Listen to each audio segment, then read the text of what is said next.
Hello सांग मैंने आपण समस्ते केमिति अछंती आमे आज पुणी नुआ रेसिपी नहीं कि आसचु।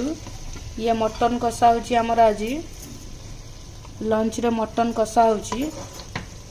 सांगर एठी अछि आलू आलू पड़िबो हमर आलू को भाजी की रखिछु आलू पड़िबो देखबा ये आलू भजा हो जाइछि। एपटे हमर भात भी हो जाइछि।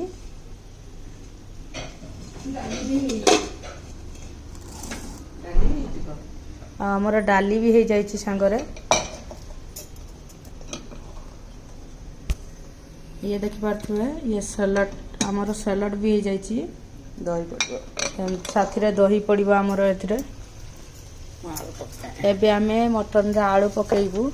आमे पूरा वीडियोटे देखैनु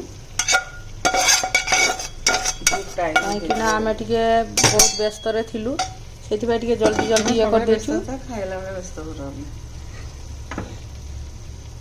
आगो स्टेप को आमे पुणी मटन कले पुणी देखैबू फास्ट रु।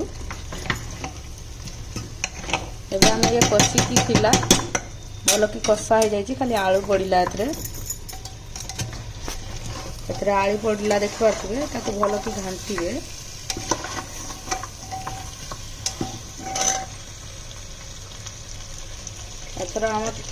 एथर आमे पानी दबू जेतिक लगी गरम पानी दबू ये गरम कर देबे पानी को।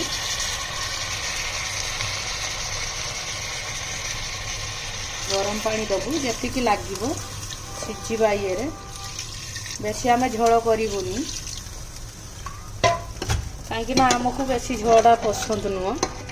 आपण मनका कोई तो पसंद हो तो आपण माने जेतिक इच्छा सेतिक देबे। प्रेशर देला पुणी आमे एबे प्रेशर दे देबू पानी दे देचु।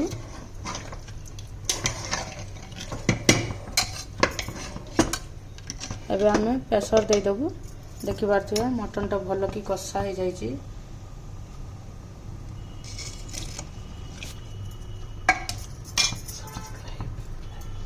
देखि पारथुए हो जाइछि। एबे आमे प्रेशर दे देबू।